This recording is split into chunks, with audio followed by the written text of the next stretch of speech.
The evacuation had gone wrong from the start. The sky was full of fire, ships burning as they tried to escape orbit. The Vierk's Dominion had arrived faster than expected, their black warcraft cutting through human defenses like blades through thin cloth. Orders came and broke apart at the same time. Units were scattered. Communications died one by one. Elias was infantry, nothing special. He was not a hero, not an officer, not someone history books were meant to remember. He had been told to hold a broken supply route for 10 minutes so civilians could escape. He stayed almost an hour. By the time the last transport lifted off, his squad was gone, either dead or already pulled back. Then the retreat order came too late. Elias ran. Blaster fire burned the sand around him as he crossed the dunes. The desert moon had no real name, only a number and no mercy. Heat waves twisted the air. The sun was white and cruel. His armor was cracked on one side, his rifle down to one power cell. He dove behind a ridge as something massive screamed overhead. A Vierk's command craft, low and fast, banking hard as if damaged. Smoke poured from its hull. For a moment, Elias thought it would pass. Then it slammed into the desert miles away, the impact shaking the ground. Elias waited.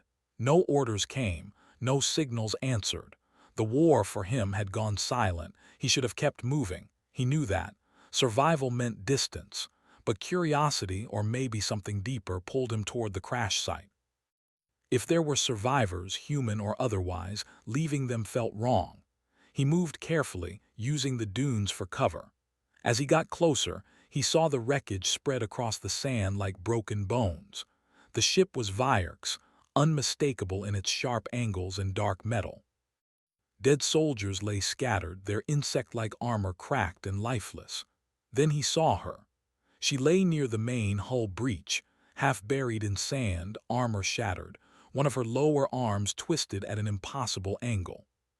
Her crest, the symbol of Vierk's authority, was cracked but still visible. The Queen, Elias froze. Every briefing, every warning, every nightmare had included her image, the mind behind the invasion, the voice that ordered human cities burned. The being responsible for millions of deaths. His rifle came up without thought. One shot. End the war, end her. She stirred, letting out a weak sound, more breath than voice. Her eyes opened, dark and wide, locking onto him. There was fear in them, not rage, not hatred, fear. Elias hesitated. She tried to move and failed, pain rippling through her body. A strange, wet sound came from her breathing vents. She was dying. Even without the rifle, the desert would finish her soon. Vierk's search units would come. If they found him here, he would die slowly. He could walk away. He should walk away. Instead, he lowered the rifle. He did not know why. Maybe it was the way she was broken and alone.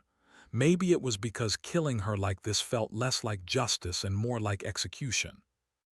Or maybe deep down, Elias was tired of being told that mercy was weakness. He stepped closer. The Queen flinched, her remaining good arm lifting weakly, not in attack but in defense. She spoke, her voice low and rough, filtered through damaged translators. "Human, finish it." Elias shook his head. "I'm not here for that." He checked her wounds with shaking hands. He knew basic field medicine, but this was beyond him. Internal bleeding, severe trauma. She would not last the day. There was an old medical outpost marked on his map, abandoned years ago. 40 miles away, too far, impossible. Elias looked at the sun, then back at her. "Can you survive movement?" he asked, not even sure she understood. She stared at him, confused. "Why?" "I don't leave wounded," he said simply. The words surprised him as much as they surprised her. It took effort beyond reason to lift her. Vierks were heavier than humans, built dense and strong. Her armor added more weight. Elias groaned as he pulled her onto his back, locking her with a broken strap from his gear. The Queen let out a sharp sound, pain flaring, then went still. Each step was agony. The sand pulled at his boots. Heat pressed down on him like a hand. His muscles screamed. He focused on breathing, on the rhythm of movement, on anything but the madness of what he was doing. Behind them, smoke rose into the sky. They walked. Hours passed. The sun dipped lower. Elias rationed water, giving her more than himself. He spoke when the silence grew heavy, talking about nothing and everything. His unit, Earth, blue oceans she would never see. Sometimes she answered, short words, questions, confusion. Why me? She asked once. Elias swallowed, because you're alive. As night fell, the desert grew cold. His legs shook. Several times he stumbled, barely catching himself before they fell. He kept going. Above them, faint lights moved in the sky. Vyark's scouts. Elias altered course, heading into rougher terrain, using rocks and shadows. He hid when needed, holding his breath while patrols passed close enough that he could hear their armor hum. The queen watched him with growing intensity. "You will die," she said quietly. "Maybe," Elias replied, "but not today." Near dawn, his strength finally failed. His knees buckled and he fell forward, rolling onto his side. The queen slid from his back, landing hard.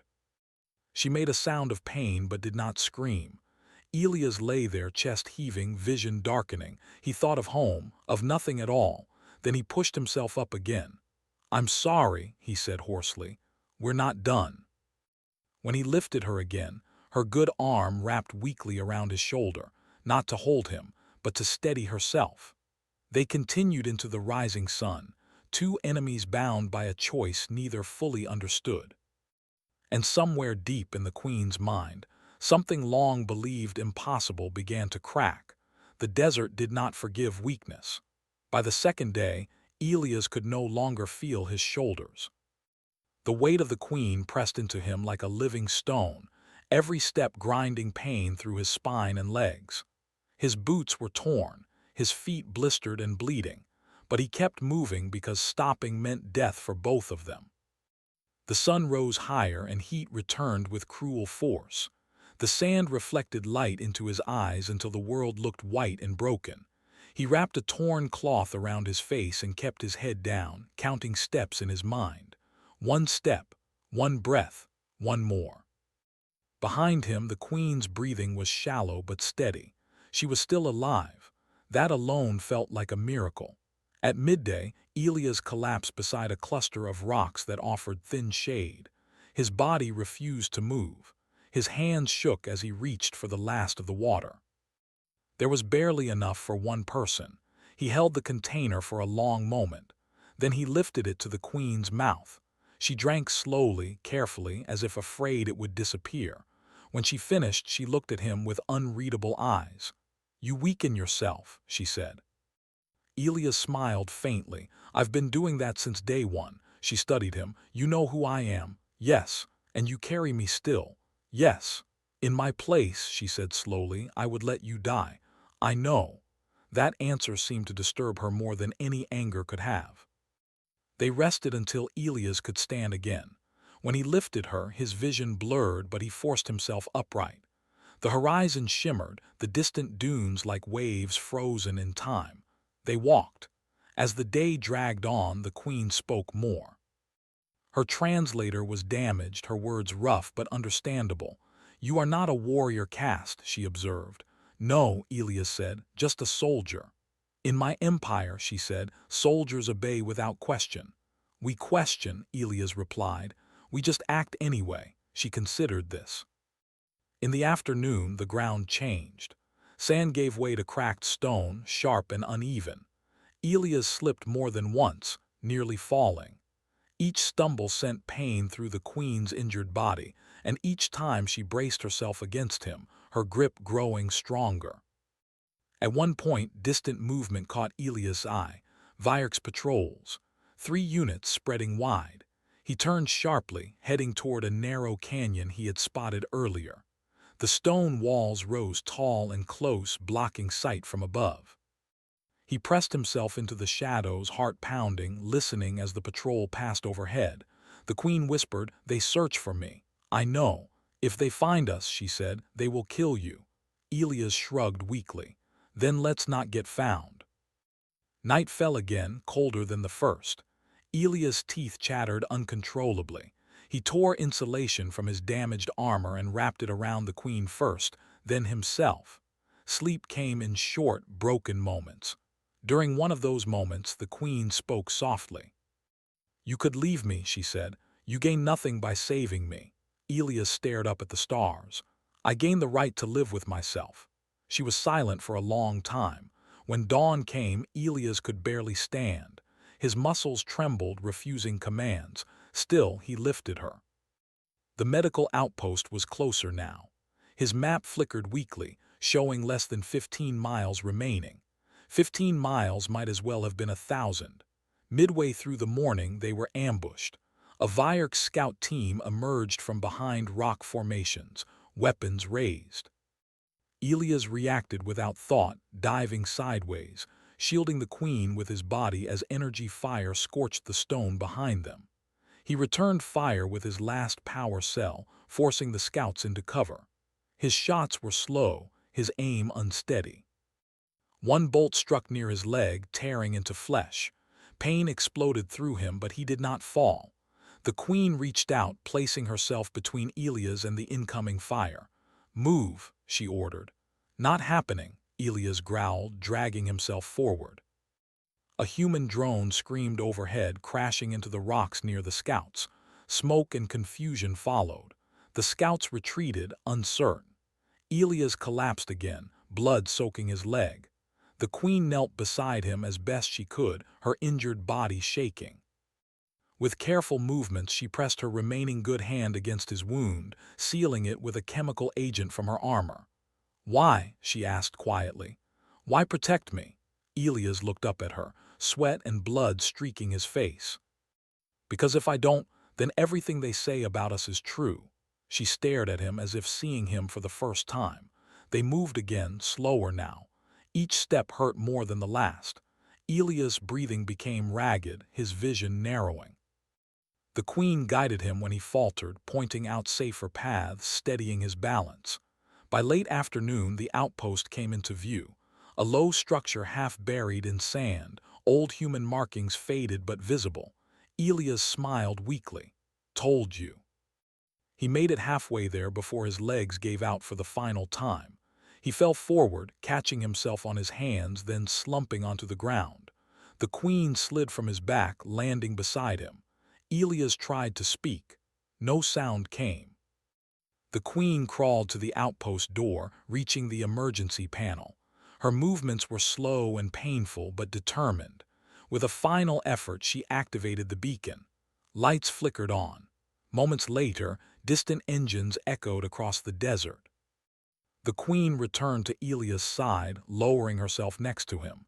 She placed her hand on his chest, feeling his weak but steady heartbeat. "You should hate me," she said softly. Elias opened his eyes just enough to see her silhouette against the sky. "Maybe tomorrow." She looked out at the approaching lights, then back at the human who had carried her across death itself.